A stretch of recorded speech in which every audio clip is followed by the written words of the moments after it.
we have a next speaker, our colleague from Romania, Ovidiu Tichideleanu. Philosopher, translator, educator, writing and teaching on critical social theory, decolonial thought, affectivity, and the history of senses, focused mainly on Eastern Europe and the cultural history of socialism and post-socialism. So we are looking forward to hear your paper.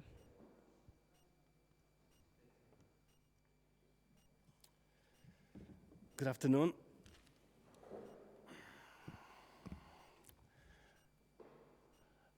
So, I'm very grateful to be here. My name is Ovidiu Tichideleanu. I'm a philosopher, but today we're going to speak about more of an action, an exhibition that took place in 2017 in Bucharest. And I'm very grateful to be here.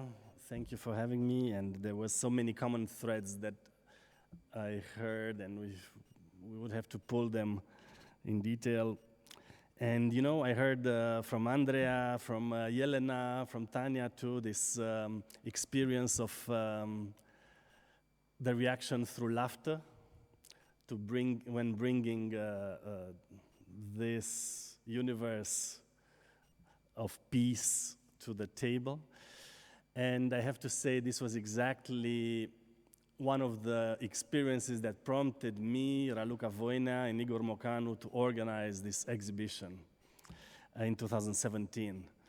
The theoretical context was that, okay, we had developed by then the intellectual critique of what was going on, so and of the transition to capitalism in Romania, seeing that, you know, the main dominant ideologies that we've made changed the whole paradigms, and our lives had been anti-communism, capitalocentrism, and Eurocentrism. But it was very clear that it was not enough to develop the intellectual criticism of capitalism, the intellectual criticism of anti-communism, and the intellectual criticism of Eurocentrism. It was needed to step into the shoes of being the cultural worker and do work that would speak positively into the counter-culture that we wanted to develop. And one way of countering the way anti-communism worked as an erasure of the local experience of history has been through this, the creation of this structure of perception, you know, this laughter that you were talking about. I think it makes us re-understand Raymond Williams's idea of the structure of perception. It's an immediate reaction, the laughter, when you're talking, I want to talk about peace. And it's laughable, and it's immediately a structure of perception that pulls away all content, right? It puts it in a bucket, and then it spills it over, and then that's it, right? But we wanted to collect, to see what we can pull in this bucket. And so we organized this research exhibition on the iconography of peace in real socialism in Romania and Moldova. And the starting point was to go on a journey that really could speak, yes, to this laughter, but also to something else, to a common experience. And that common experience was this exercise that all kids who still had the experience of living a few years under socialism had, namely drawing the peace dove. Whenever you talk with people who had were old enough to have lived a little bit under socialism, everybody had that experience, or maybe even kept the drawings of the peace dove. So that was a local universal, a gesture, an artistic gesture that touched everybody, and through that gesture then we wanted to see what doors are opening, right? Of course, the peace dove is Picasso's dove, and whatever we had in our drawers didn't look that the same. But the point was to observe at that moment that the culture of peace, so the cultural contents associated with peace, already, of course, by then, 2017, had been impoverished and actually destroyed. And they were replaced with a culture of war. And that culture of war was recognizable epistemically in the emergence, sudden emergence of geopolitics instead of sociology of world systems, for instance, of strategic studies, of conflict studies, also in the normalization of the images of weapons and wars on screens and in the daily cultural life, right? So we saw the impoverishment of the culture of peace and the enrichment of the culture of war. And you can see here the statement that was from 2017, and we situated ourselves this impoverishment of the culture of peace and enrichment of the culture of war in the transition, understood as a war in itself, as a slow war, a war going from the wars in former Yugoslavia to what was then already the war in Ukraine. So what we did was look into the materials that could, from everyday life, and try to develop an understanding, recover the memories, and develop an understanding of the internal differentiation, the internal life of the iconography of peace, the lives of peace within real socialism, right? Because one of the things that this erasure of local history has done, of anti-communism, has been to project the totality of the experience from the 40s to the 80s as a homogeneous totality, right? So internal differentiation is very hard to be understood. So then I found this book that was published in November 1989, and it was, when you mentioned Dragan Lukic, it was interesting because it was this, and he's saying that the writers are all writing about peace. That was kind of also one of the starting points for us. This book that was published in November 1989 was a book of interviews of Romanian writers about peace in the year 2000. So in November 89, they were talking about the year 2000, and they were talking how every writer writes about peace and how the future will be, right? And this is one of the quotes that that became the motto of the exhibition, and it was from this poet, Franz Hodzsák, ethnic German Romanian poet from Cluj, who, distinguished, offered this reflection on two kinds of peace, right?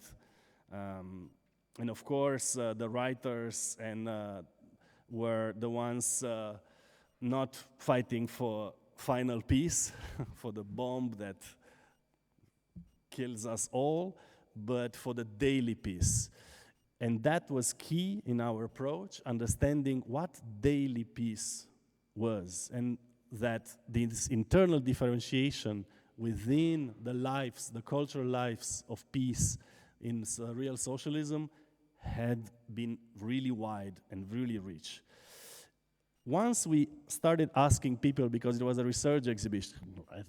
And once we started asking people, hey, okay, we laugh about peace, but do you know poetry about peace?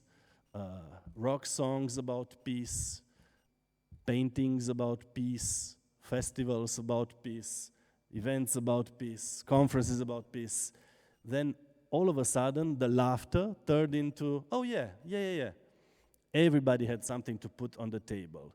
All of a sudden this erasure of local history actually was turned upside down, and this key subject of peace turned to be like a magic door that made the people with whom we've talked and we've involved in the research come up with an abundance of materials that were about peace. This is how the exhibition, or parts of the exhibition looked. So what is very important to understand was that being a research exhibition, we started looking at the different, we started working like an archaeology of the cultural life, right? So we looked, we set up first looking at the films that were produced, and we realized, oh my God, we could do a whole festival only with the films on peace that have been produced, and cartoons.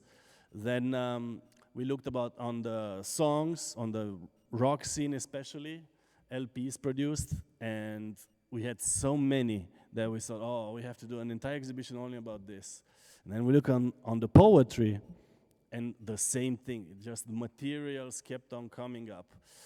And then we asked the local museums in Romania, so not the big museums, but the regional museums, this simple question: hey, do you have in your collections stuff about peace? And inevitably, of course, they answered, oh yeah, there's something in the basement. And we got the stuff from the basement, exactly in the state in which it was, showing also how they were neglected. And everybody had, of course, works. And on that moment, we also realized the extent of our own ignorance about this wealth that was sitting under the surface, and we only scratched the surface. We didn't know more than almost all the names of the artists that we discovered this way. We didn't know. We didn't know their collaborations. We didn't know about their artistic lives. We didn't know so many things we didn't know. Our ignorance was indeed encyclopedic. And that was very humbling, but also it gives us a lot of hope. And so as we, this is just it's a 52 cartoon called The Friendship Amongst Peoples, right?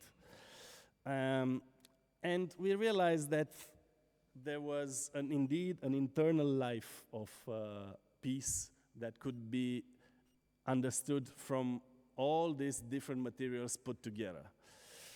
We also realized that paintings, music, poetry, journals, we couldn't go only into the daily, in all these cultural lives, we had to go also into the official discourse.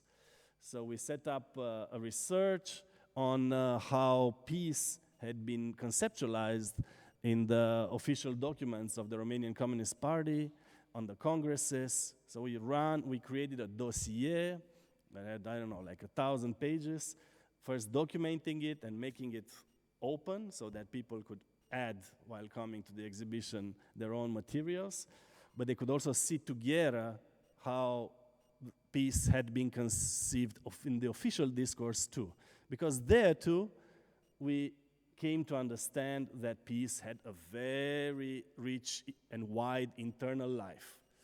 And I'll talk only shortly about this internal life, this internal differentiation. And it goes like this.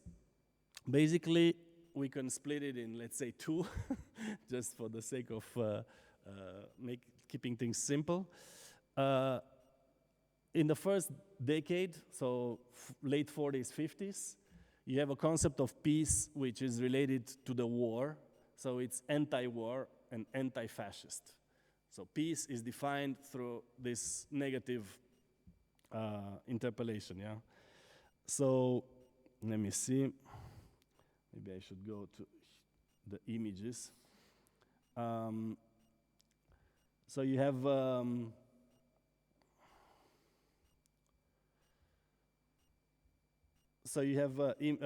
these are the research folders that I've talked about. So one was on the official discourse of the party, one on the foreign relations, one on the horizons. So you had first the peace you know, anti-war, anti-bourgeois, anti-fascist, right? This is from the 50s, this lithograph. And then you had a very different sense of peace that these two, against war, peace against war, right? Also that kind of meaning. And then you had these two, like a replica to to Guernica, we had the margins of Guernica and then the peace of emerging. Now, I'm not pretending all these works are beautiful, right? But then you had the second meaning of peace that started emerging mid-60s and starts becoming predominant in the 70s. And it's not anti-war and it's not anti-fascist, but it starts being attached to something else. And this something else is itself plural. It starts being attached firstly to the solidarity with the national liberation movements, so the friendship amongst peoples. So you have images like this one. Then it starts being attached to new projections about what the future of socialism would look like, and that's very interesting, so an aesthetics of everyday life. And it starts taking the shape of inter-ethnic and pluri-ethnic collaborations. In this painting, for instance, there's 3 artists that are collaborating, and one is ethnic Hungarian, one is ethnic Romanian, one is ethnic German. And they are doing this together and writing in 3 languages and creating a whole essay about it, right? And then we looked in music and we discovered that the rock bands that were singing about peace, they were also the most, like their composition was indeed the most ethnically diverse. It was collaborations, and peace had become indeed a sort of like a common ground, this laughable thing that gave birth, life to something that was not expected, right? These are some of the records, but there were many, many, many on peace, and we made them available to be listened to, and of course people started saying like, no, I have to bring my records. You don't know half of the story. So again, this abundance just became very clear. And then of course we looked indeed, like Katja, into children's literature, because of course it's one of the main domains of, specific domains of socialist cultural production. And there too we saw this life, different internal life and differentiation of peace. Yes, there was the 50s and early 60s when moralizing children literature referring to the war and war experiences, but then you had children literature in which peace is attached to the friendship among peoples, to solidarity, to anti-colonial, anti-racist, and to utopias too. Science fiction utopias sometimes, all kinds of utopias about the communist or socialist future. Now, this internal differentiation was absolutely crucial to kind of emphasize and to understand that this is not visible from the outside, right? It's not visible from this realm of impoverished culture of peace in which we are today, right? So in order to bring it to the present, we also commissioned a work. There's a famous painting by Valentina Rusu-Ciobanu, who was a painter from Chișinău. And in '72, she was commissioned, how the system worked, to paint a work on peace. And she did an enormous work that is not this one. This is what we commissioned. We commissioned a Moldovan artist to create a replica, right, in her honor. And in this image, in this painting, he preserved the elements of Valentina Rusu-Ciobanu's painting, which was very interesting because she represented, first of all, right, this very positive atmosphere. There was no rocket, that's in her painting, and also there were no animals, right?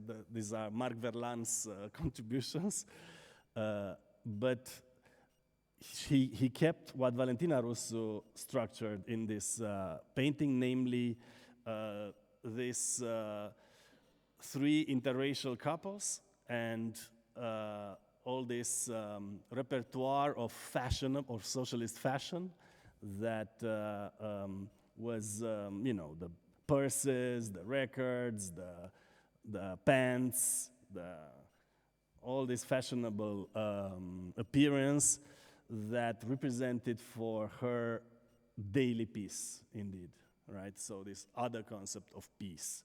And you can see that this concept was very much at home in this world of common sensibilities developed with, yes, the non-aligned movement, with the Global South, with the national liberation movements. And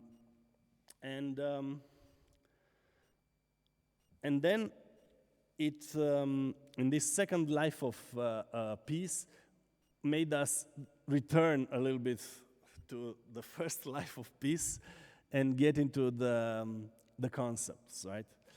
And so we discovered that in the 50s, yes, most of the discourse on peace was anti-war, anti-fascist, but it also was the moment that opened towards these other sensibilities, right?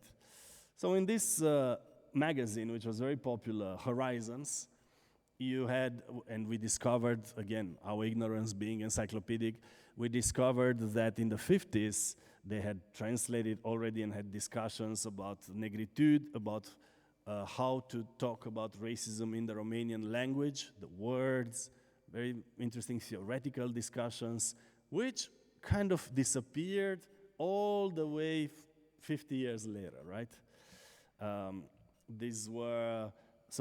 This work at creating common sensibilities went through theory, through journalism, through the arts, basically creating a whole, garden, let's put it this way, a field on which people then could reflect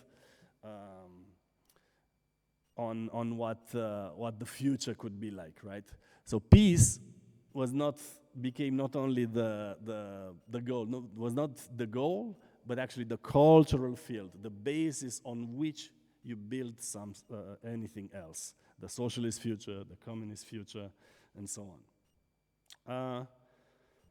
Okay, this is the cover on the left. Left.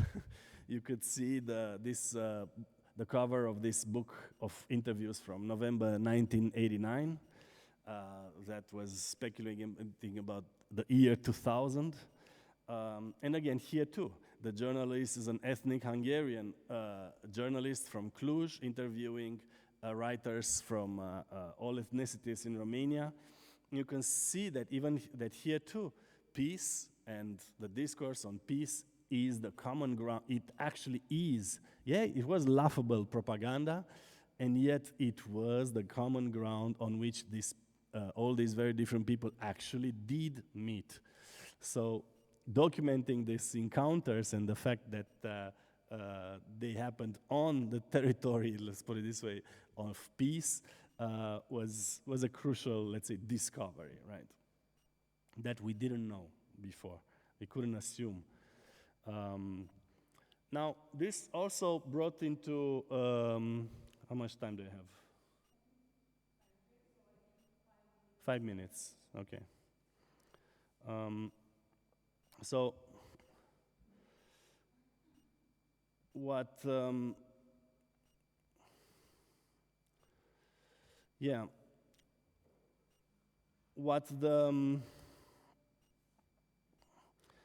research on the official discourse also very clearly, this was one of the title page of the research on the official discourse. And it was very important, for instance, to understand when exactly did the slogan Ceausescu peace emerge, right? Ceausescu pace, right? It's a slogan that is kind of ingrained, right, in the memory, right? But itself, it has a history, right? So let's put a date to that history and a context. So we found that indeed it was, you had a life of the slogans that were, was under-researched indeed, and the context in which they were formed and they were said. So that, for instance, the reading of the official materials became very interesting in looking at the reactions. You know, you have a speech, and then you had between parentheses the reaction, like applauses, people are singing Ceausescu, peace, or something like that. So reading only those parentheses, these kind of like theatrical indications, was very important then. And so we realized that this second life of peace, in which it became attached to solidarity amongst people, to utopian reimaginings of the socialist future, to daily life happiness, also became attached to, indeed, to an ethno-nationalist understanding of nature and to the figure of Ceausescu himself, right? And that happened end of 70s, beginning of the 80s, so about 79, 80. And by the time Tito died, then afterwards it was all about Ceausescu, so that peace was second and Ceausescu was first. And then himself, Ceausescu, in his career, took a turn, and in the 80s became, in his own self-projection, the carrier, the fighter for global peace, right? So then he took over, basically, the most important cultural ground that had developed organically during real socialism, and then tried to embody it as himself and to be the representative of it, right? So that gave us also a new perspective on the cult of personality and on why and how, on the whys and the hows of that and how it was possible. Yes, it was possible because it was working on such a wide and accepted cultural field. It also made us understand something very interesting about the status of the image and the changes on what an image is before 89, after 89. Peace is this very special word, and unfortunately I cannot find here immediately because it's in a separate folder. But peace was a word that not only that had this universal symbol of the peace dove that touched the experience of every child raised under real socialism, but peace also is a word that became an image in itself, right? So remember, not only the slogans put on top of factories and buildings, but the word itself, peace, is one of the few words that became an image. And it prompted the need to understand what does mean. When do words become images? What are the fields that are cut, right, empirically in that process? What happens there to the understanding of the rest of the field of culture? How does that work? And then what is the image that is mediated not through words that become image, but through a process that comes through television, through directly through the screen? Those are very different processes in the creation of the image, right? And very different statuses of the image in itself. We also realized that this